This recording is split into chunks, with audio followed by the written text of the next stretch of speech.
Japanese citizens did not immigrate to the United States until the later decades of the 19th century. Japan had isolation policies set in place for nearly 300 years and only opened up its borders for travel and immigration after the Meiji Restoration occurred in 1868. This explains why the number of Japanese coming to the U.S. was so low between 1860 to 1900, numbering under 100,000 by 1900. The passing of the Chinese Exclusion Act in 1882, which barred all Chinese laborers from entering the U.S., paved the way for job opportunities that Japanese immigrants could take up with relative ease and success. Before settling on the mainland of the United States, the majority of the first wave of Japanese who immigrated went to Hawaii to work on sugar plantations, where they soon made up the majority of the labor force. Chana Krause Friedberg studied the Pahala Cemetery on the Big Island to observe how the presence of a gravestone, the material it was made out of if there was one, and the language seen on the stone were indicative of the position within society that the buried individual belonged to. It also revealed the buried individual's deep feeling of allegiance to Japan. Tough working conditions, harvesting fruits and sugarcane, as well as a reluctance by their employers to promote Japanese to positions of authority, drove many to the U.S. mainland for income. Japanese immigrants primarily moved to the west coast of the United States upon arrival and took up jobs such as farming, establishing laundromats, and work in railroads and mines, two industries previously dominated by Chinese immigrants.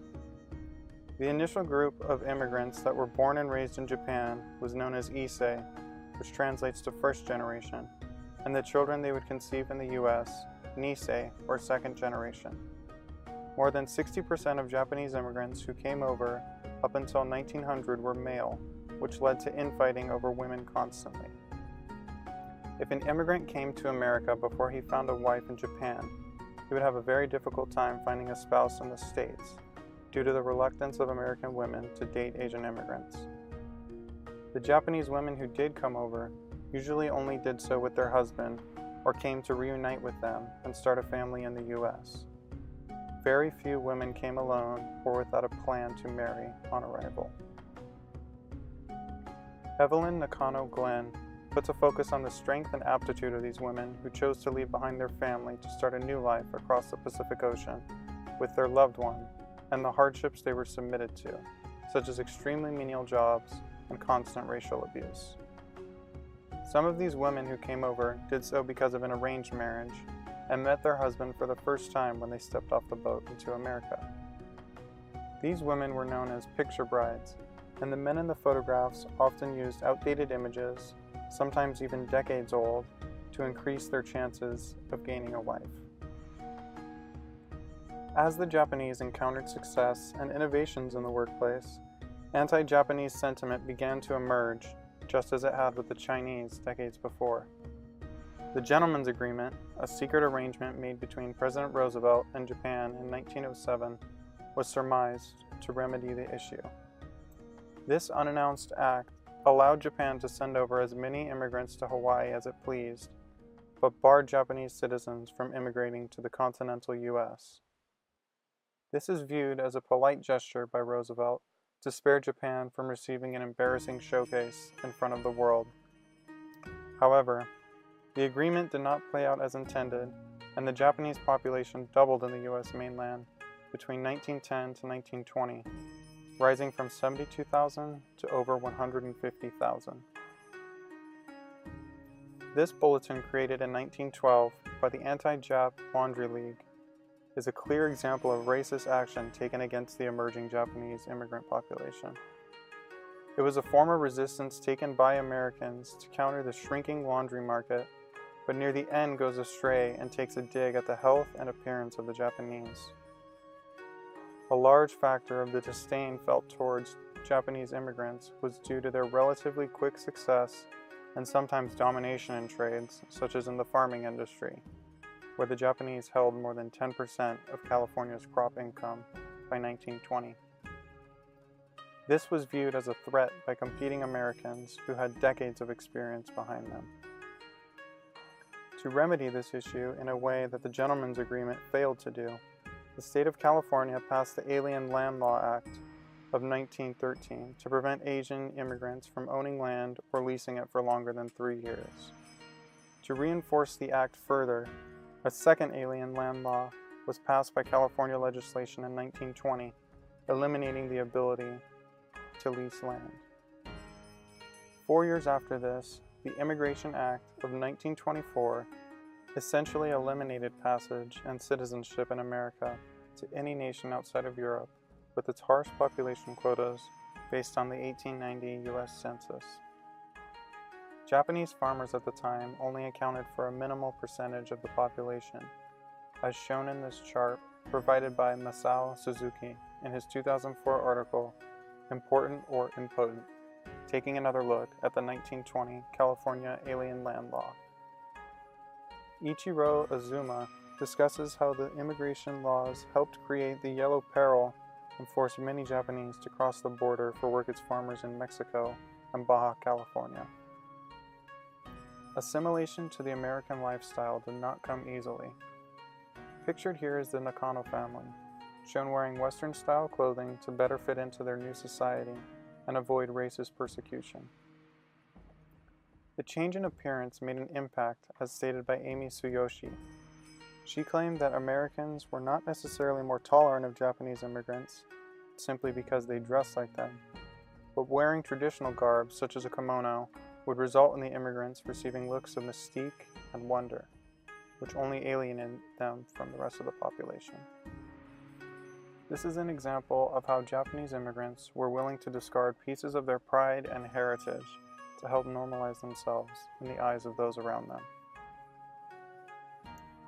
Life differed greatly between the first two generations, and Issei took up undesirable jobs that did not pay well to earn an income for their family, whether they were in the country with them or back home in Japan. These hardships paid off for the Nisei, who are pictured here in attendance at UC Berkeley, a position that their parents could not have possibly found themselves in. The Nisei accounted for more than half of the Japanese population in America by 1930. Because of their upbringing in America, Nisei could relate to the culture easier and speak English more fluently. These factors made life easier for the second generation and can be seen as a contributor to their slow climb up the social ladder. To stay in touch with their Japanese culture and heritage, Nisei established celebrations, festivals, and parades like this annual Nisei gathering. This was done to remind the younger generation of the lives their parents and grandparents celebrated before deciding to come to a new country. The 1930s saw a decreased influx of Japanese immigrants come to the U.S. due to the global economic depression. One major point of difference between the Issei and Nisei was the response to the news of the Sino-Japanese War during this decade. Many Issei took up the call to arms to fight for their homeland in China.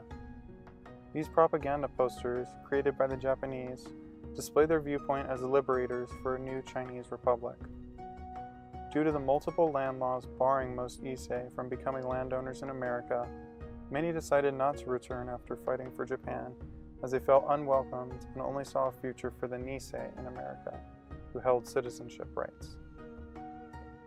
Life appeared to be getting easier for the Japanese community in America, though as the 1930s progressed, this would change almost overnight on December 7, 1941, when the news of the bombing of Pearl Harbor was announced. America's war machine was put into full swing after declaring war against Japan. The positive social progress that the Nisei were making came to a steady halt, and again, racial actions began to be taken against anyone of Japanese descent. This was made worse by President Franklin D. Roosevelt, who issued Executive Order 9066, legalizing the internment of over 100,000 Japanese American citizens out of fear that they were aligned with Japan. The U.S. deemed this a necessity during World War II, and families were forced to report to gathering centers such as the Pomona Fairgrounds and Santa Anita Racetrack. They remained here until internment camps to quarantine the population were constructed in isolated areas throughout the western United States.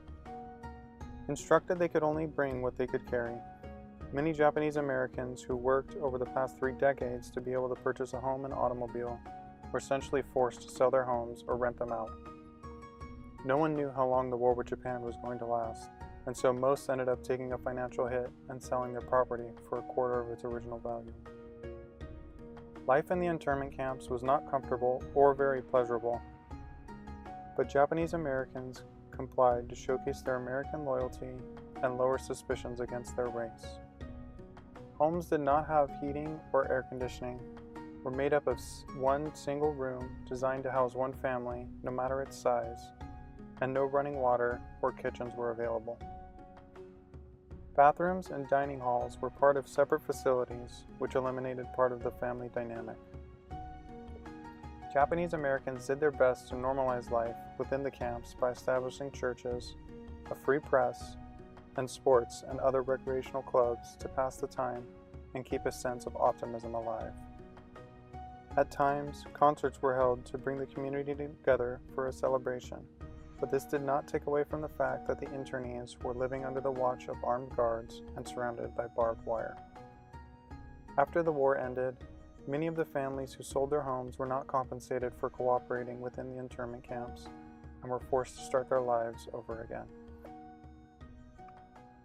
It was especially difficult for Japanese Americans to find work due to the war against Japan and the lasting racial implications that it left on the population for years. I hope this project helped to inform you of the difficulties Japanese immigrants faced in America during the early 20th century. Americanization was by no means an easy process, and the sacrifices made by Issei for their children was strenuous work that eventually paid off. However, the cycle of racism against Japanese immigrants reoccurred, and examples of this can be seen today in other racial group experiences.